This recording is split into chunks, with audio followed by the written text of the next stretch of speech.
আরে কলেজে তো লেখাপড়া তো ঠিকঠাকই চলছিল। হ্যাঁ মরি, ও মরি, ওখানে কলেজে কোনো ঝামেলা হয়েছে? হ্যাঁ হস্টেলে থাকতে অসুবিধা হচ্ছে, তাই তো? পারছিস না? পলাশডাঙ্গাতেই থাকতে হবে আমাকে, সারা জীবন পলাশডাঙ্গাতেই থাকতে হবে। কি কি হেয়ালি করছিস?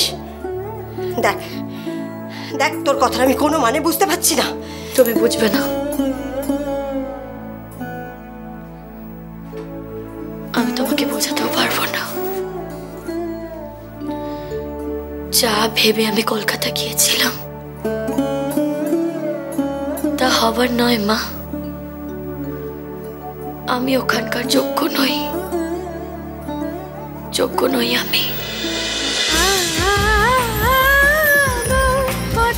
বউ কথা কও, সোম থেকে রবি প্রতিদিন দুপুর 12টায় স্টার জলসায়।